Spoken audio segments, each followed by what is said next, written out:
Physics गुरु channel आपके साथ मेरा सर। मैं आपको बताना चाह रहा हूँ कि अभी कुछ दिन तक हमने वीडियो अपलोड नहीं की, उसके लिए हमें बहुत खेद है और बहुत दुखद घटना भी हुई है हमारे साथ। उस घटना को हम आपके साथ शेयर करेंगे, लेकिन आज नहीं। इस वीडियो को ना बनाने का जो कारण बना बहुत ही दुखद है, तो आप सब लोग सपोर्ट करते रहिए। और जो आज हम चैप्टर पढ़ाने जा रहे हैं वो चैप्टर का नाम है तरंग प्रकाशिकी। ये बहुत इंपॉर्टेंट चैप्टर है और इस बोर्ड में जो सन 2024 में एग्जाम देने वाले हैं जो स्टूडेंट, वो सभी ध्यान से सुनेंगे। इसमें दो डेरिवेशन ऐसे हैं, एक अपवर्तन की व्याख्या, एक परावर्तन की व्याख्या। इन दोनों में से एक जरूर पूछा जाता है। तो वीडियो को शुरू से लेकर अंत तक बने रहें, बहुत ही मजा आने वाला है। वीडियो के अंदर एक एक टॉपिक आपको समझाया जाएगा, एक एक चीज आपको बताई जाएगी। बस आप लोग वीडियो को इसकी बिल्कुल ना करें।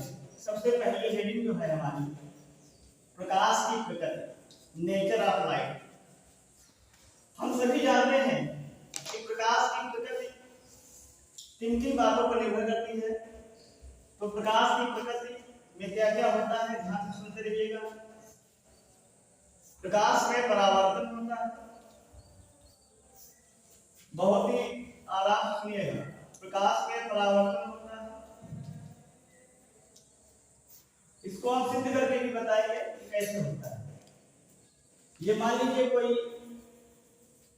रूम है और ये कोई व्यक्ति है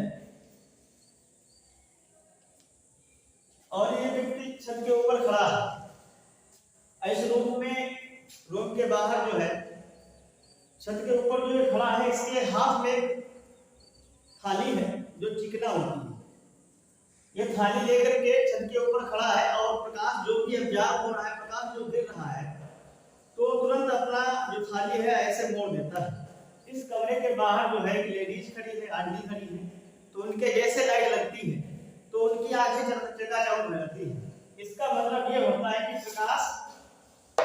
जब कोई प्रकाश की किरण किसी चिकने तल या समतल पर आपतित होता है तो उसका कुछ अधिकांश भाग पुनः वापस लौट जाता है। इस घटना को क्या कहते हैं, परावर्तन। इसका मतलब है कि नेचर ऑफ लाइट में यानी प्रकाश की प्रकृति में क्या होता है, प्रकाश में परावर्तन भी होता है। दूसरी चीज हम बताएंगे आपको, प्रकाश सीधी रेखा में चलता है। इसका भी एग्जांपल समझाएंगे। प्रकाश सीधी रेखा में चलता है, बहुत ही प्यार से सुनिएगा। सीधी रेखा में चलता है, ये हम क्यों बता रहे हैं, तब ध्यान से सुनिए। हर एक का एग्जांपल आपको बताया जाएगा। सीधी रेखा में क्यों चलता है, इसका भी कारण सुनिएगा। ये मान लीजिए कोई व्यक्ति है, यहाँ पर ये कोई व्यक्ति हो गया, मान के चलना है। व्यक्ति ऐसा होता नहीं वास्तव में। मान लेते व्यक्ति है, ये छाता लगाए है, ये ऐसा छाता नहीं होता, लेकिन मान के चलते ये छाता है। क्यों बेटा, छाता लगा, यहाँ पर सन है यानी सूर्य है, यहाँ से किरणें जब आती है तो छाते पे गिरती है।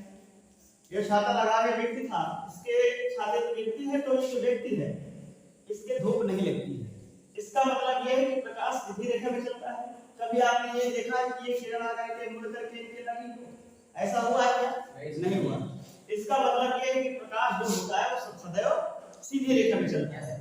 अच्छा, और ये प्रकाश की प्रकृति है, प्रकाश सीधी रेखा में चलता है, इसका एग्जांपल हमने बता दिया। दूसरी चीज सुनिएगा, प्रकाश में अपवर्तन भी होता है। प्रकाश में अपवर्तन होता है, प्यार से सुनते रहिएगा सभी लोग, नोट्स जरूर बनाते रहिएगा। अपवर्तन होता है। अपवर्तन हम जानते हैं कि जब कोई प्रकाश की किरण किसी एक माध्यम से गुजरती है तो वह अपने मार्ग से विचलित हो जाती है। ऐसी घटना जो होती है उसे क्या कहते हैं, प्रकाश का अपवर्तन कहते हैं। अगली हेडिंग है, अगली नेचर ऑफ लाइट में और क्या आता है, प्रकाश में विवर्तन होता है। प्रकाश में विवर्तन होता है, इसका भी एग्जांपल आपको बताएंगे।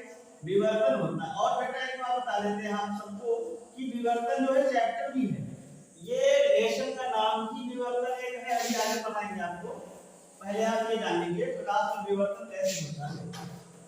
मान लीजिए यहाँ पर एक टार्च है, टार्च इस तरह की नहीं होती है, लेकिन हम मान के चलते हैं कि टार्च है, और यहाँ पर एक खटका लगा हुआ है, इससे प्रकाश की किरणें बहुत सारी निकल रही हैं। ध्यान से सुनते रहिएगा। बहुत सारी किरणें निकल रही हैं और यहाँ पर कोई एक ऑब्जेक्ट रख देते हैं, ये वस्तु रख देते हैं, तो कुछ प्रकाश की किरणें जो है यहाँ से निकल करके यहाँ पर आएंगी। जो ऐसे मानिए जैसे ये कोई ऑब्जेक्ट है, ये प्रकाश की किरण है, इसलिए जब टकराएगी तो कुछ किरणें ऊपर से ऊपर यहाँ पर आएगी। इसका मतलब यह है कि इसके पीछे की जो वस्तु है वो हमें स्पष्ट नहीं दिखाई देगी, लेकिन हल्का फुल्का नजर आएगी कोई वस्तु रखी हुई है। इसका मतलब यह है कि प्रकाश में विवर्तन भी होता है। विवर्तन का मतलब परिभाषा सुनिए क्या होती है कि जब कोई प्रकाश आंशिक रूप से 30 किनारों पर मुड़ता है तो प्रकाश के मुड़ने की जो प्रक्रिया है उसे क्या कहते हैं? विवर्तन कहते हैं। और हम बताते हैं आपको प्रकाश में व्यतिकरण भी होता है। ध्यान से सुनिएगा, प्रकाश में व्यतिकरण भी होता है। व्यतिकरण किसे कहते हैं? बहुत ही मन लगाकर सुनिएगा। और हाँ भैया, ये इसके बाद जस्ट यही चैप्टर आपको हम पढ़ाएंगे, व्यतिकरण। तो प्रकाश में व्यतिकरण होता है, कैसे आपको हम बता रहे हैं, सुनिएगा बहुत ध्यान से और देखते भी रहिएगा। देखिए, जब कोई प्रकाश की किरण एक ही माध्यम में एक ही समय में चलती है तो उनके माध्यम से, उनके अध्यारोपण से कुछ बिंदुओं पर तीव्रता अधिकतम तथा कुछ बिंदुओं पर तीव्रता न्यूनतम हो जाती है। इस घटना को क्या कहते हैं? व्यतिकरण कहते हैं। जैसे मान लीजिए दीवार, यहाँ पर दो क्या लगा दिया हमने, दो कीले गाड़ दी, इस कीलों में से दो हमने रस्सियां बांध दी। जब रस्सी हमने बांध दिया, अब इन रस्सियों को पकड़ के जब ऐसे हिलाएंगे तो सच बताना कुछ इस तरह की तरंग आएगी। रस्सी हमारी हिलेगी कि नहीं हिलेगी?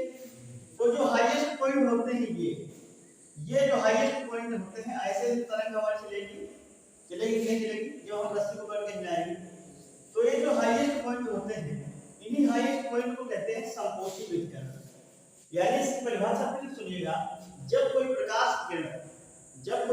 की किरण दो या दो से अधिक किरणें एक ही माध्यम में एक ही चाल से आगे जब भेजी जाती है तो उनके अध्यारोपण से कुछ बिंदुओं पर तीव्रता अधिकतम तथा कुछ बिंदुओं पर तीव्रता न्यूनतम हो जाती है।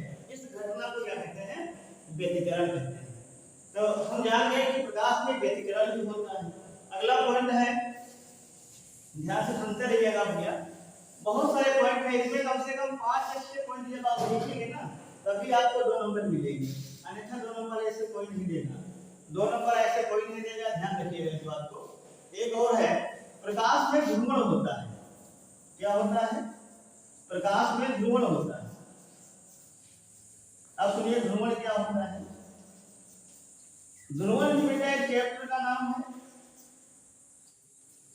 हम जानते हैं कि जब कोई प्रकाश की किरण कंपन की समान कला में होते हैं तो उन्हें कहते हैं अध्रुवित प्रकाश। ध्रुवित और अध्रुवित प्रकाश के संयोग से जो मिलकर बनता है उसे कहते हैं ध्रुवण। ध्रुवण ये चैप्टर का नाम है।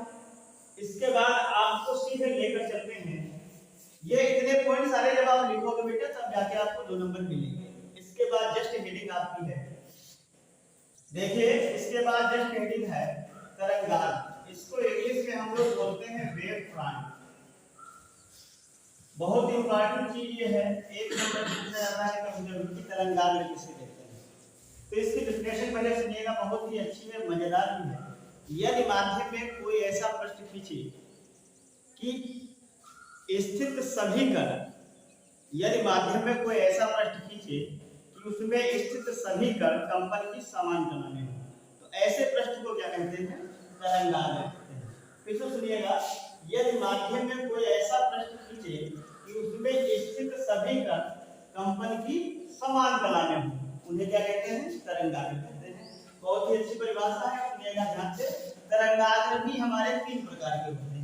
एक बेटा होता है समतल तरंगाग्र, बहुत ध्यान से सुनिएगा और नोट्स बनाते रहिएगा, जीवन यही है तुम्हारा। समतल तरंगाग्र। दूसरा होता है गोलीय तरंगाग्र, बहुत ही प्यार से सुनते रहिएगा, नोट्स बनाते रहिए। एक होता है बेलनाकार तरंगाग्र। बेलनाकार तरंगाग्र, बहुत ही मन से सुनिएगा। क्वेश्चन इस तरह से पूछा जाता है कि तरंगाग्र किसे कहते हैं तथा ये कितने प्रकार के होते हैं। तो तरंगाग्र की डेफिनेशन जो है फिर से मैं आपको बता रहा हूँ। यदि माध्यम में कोई ऐसा प्रश्न खींचे कि उसमें स्थित सभी कण कंपन की समान गति में हो, उन्हें क्या कहते हैं? तरंगाग्र कहते हैं। तरंगाग्र तीन प्रकार के होते हैं। कौन कौन से? समतल तरंगाग्र, गोलीय तरंगाग्र और कौन सा? बेलनाकार तरंगाग्र। इसको जल्दी से आप कॉपी कर लें तो जस्ट हेडिंग लगी है बता रहे हैं। देखिए इसके बाद जस्ट हेडिंग पड़ेगी ये हाइगन्स का तरंग सिद्धांत। ये भी एक नंबर पूछा जाता है, इसकी डेफिनेशन आती है बस, और कुछ नहीं इसमें पूछा जाता है। तो मेरे सभी प्यारे बच्चे बहुत ही ध्यान से पहले सुनिए। जो चीजों को हम सुनते हैं वो हमारे दिमाग में अंदर रिकॉर्ड हो जाता है, उसी चीज को हम बार बार दोहराते हैं तो हमें याद हो जाता है। इसलिए क्या करेंगे, इसको पहले ध्यान से सुनिए। हाइगन्स एक वैज्ञानिक थे, हालैंड के रहने वाले हैं। हालैंड के वैज्ञानिक हाइगन्स ने सन 1678 ईस्वी में यह बताया कि प्रकाश तरंगों के रूप में चलता है। किसमें चलता है? प्रकाश तरंगों के रूप में चलता है, और जो तरंग होती है वो सभी दिशाओं में संचरित हो जाती है। संचरित हो जाती है, जो एक घटना हुई है, इसी घटना का नाम क्या है भैया? हाइगन्स का तरंग सिद्धांत। सभी लोग फिर सुनेंगे। हालैंड के वैज्ञानिक हाइगन्स ने, हालैंड के वैज्ञानिक लिखे सभी लोग, हालैंड के वैज्ञानिक हाइगन्स ने सन 1678 ईस्वी में यह बताया कि प्रकाश तरंगों के रूप में चलता है तथा तरंग सभी दिशाओं में संचरित हो जाती है। इस घटना को क्या कहते हैं? हाइगन्स का तरंग सिद्धांत। जल्दी से कॉपी करिए। देखिए भैया, ये जो हेडिंग आपने डाल रखी है, हाइगन्स के द्वितीयक तरंगिकाओं के सिद्धांत द्वारा तरंगों के परावर्तन की व्याख्या। एक परावर्तन की व्याख्या डेरिवेशन में करवाने जा रहे हैं, इसके बाद एक और है अपवर्तन की व्याख्या। इन दोनों में से एक 100% पूछा जाता है बोर्ड एग्जाम में, तो इसको बहुत ही प्यार से और ध्यान से सुनना है। पहले इसका डेरिवेशन सुनिए कैसे होता है। तो सबसे पहले हम क्या करते हैं, एक डायग्राम बनाते हैं। तो ये जो जेड डैश आप देख रहे हैं, ये परावर्तित पृष्ठ होता है।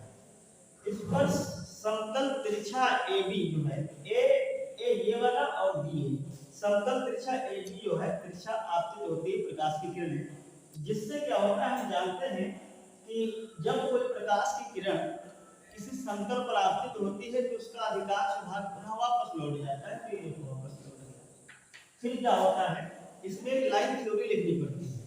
माना जेड डैश एक परावर्तक पृष्ठ है जिस पर AB समतल तरंगाग्र AB तिरछा आपतित होता है। इतना पहले लिखिए, लिखिए सभी लोग। माना जेड डैश एक परावर्तक पृष्ठ है, माना जेड डैश एक परावर्तक पृष्ठ है। देखो जेड डैश एक परावर्तक पृष्ठ है, जेड डैश एक परावर्तक पृष्ठ है जिस पर समतल तरंगाग्र AB तिरछा आपतित होता है। ये लिखिएगा उसी में बेटा, जिस पर समतल तरंगाग्र AB तिरछा आपतित होता है, तिरछा आपतित होता है। इतना लिखने के बाद रुक जाइएगा, फिर कोई नहीं चलाएगा। ध्यान दीजिएगा बेटा, यहाँ पर आपको समझना ये है कि एक सूत्र आपने कक्षा 9 में पढ़ा होगा, दूरी बराबर होता है 4 गुणे समय। पढ़ा है बेटा कि नहीं पढ़ा? तो अगर हम दूरी ये मान लें BA डैश, तो BA डैश अगर दूरी हो जाएगी तो अब बताओ 4 को बाहर से लिखते हैं B से और समय को T से लिखते हैं। अच्छा, अगर हम ये AB डैश क्या मान लें, दूरी AB डैश अगर हम दूरी मान लें तो भी 4 वही हो जाएगी, समय भी वही हो जाएगा। इसलिए इसके नीचे क्या लगाते हैं, स्नेल का नियम। सभी बच्चे ध्यान से सुनेंगे। स्नेल का नियम क्या होता है, आप सभी जानते हो, साइन I बटे साइन R, यही तो होता है। अब साइन I का मतलब है, I का मतलब जानते हो कि ये एंगल I हो गया और ये एंगल क्या होगा, R। तो साइन I का मतलब होता है आपतल कोण, तो साइन I लिया जाएगा। साइन का मतलब है लंब बटे कर्ण, तो लंब बताइए कितना है, BA डैश कितना है बेटा, BA डैश, और कर्ण हमेशा क्या रहेगा, AA डैश। ध्यान से सुनते रहिएगा, बटे में आ जाओ। साइन R, साइन में भी होता है लंब बटे कर्ण, तो लंब कितना होगा ए बी डैश बटे कर्ण कितना होगा ए ए डैश। ये ए डैश से ए डैश कट जाएगा। तो आप एक बात ये बताओ, साइन आई बटे साइन आर बराबर आ जाएगा बी ए डैश बटे ए बी डैश। ध्यान सुनिए, तो जितना बी ए बी डैश है भैया उतना ही बी ए डैश है। इसका मतलब है इसकी जगह हम बी ए डैश लिख सकते हैं। तो बी ए डैश बटे हो जाएगा बी ए डैश, ये कट जाएगा, यानी सीधे आएगा साइन आई बटे साइन आर बराबर 1। इसके नीचे 1 मान लेते हैं। जब कैंची हम गुणा कराते हैं भैया तो साइन आई बराबर क्या आ जाएगा साइन आर आ जाएगा। इसलिए कोण आपतन कोण आई बराबर किसके होगा स्मॉल आर। ये आज का वीडियो यहीं पे समाप्त करते हैं। अभी आप लोगों को बहुत सारे दिन 2-3 दिन हो गए जिसमें हमने बहुत सारे डेरिवेशन नहीं कराए हैं। अब आज से आपको हर एक स्टेप बाय स्टेप का डेरिवेशन मिलेगा, हर एक वीडियो मिलेगा। और इसलिए कहते कहते थक गए आप लोगों से, आप लोगों ने कभी ध्यान नहीं दिया है। रोज कहते हैं भैया वीडियो को शेयर करिए, पता नहीं किस चीज से नफरत रहती है। हम मेहनत करते हैं तो कम से कम उसका वफादारी करिए। तो आप सबसे निवेदन है जो इस वीडियो को देख रहा है, इस वीडियो को ज्यादा से ज्यादा शेयर करिए, उन बच्चों तक पहुंच जाए ताकि जो बच्चे कमजोर है पढ़ने में और उससे जो है हमारा मनोबल बढ़ता है। आप लोगों के सहयोग से प्यार से हम मेहनत करते हैं, वीडियो बनाते हैं, अपलोड करते हैं। तो आज का वीडियो यहीं से समाप्त होता है। मिलते हैं अगले वीडियो में, तब तक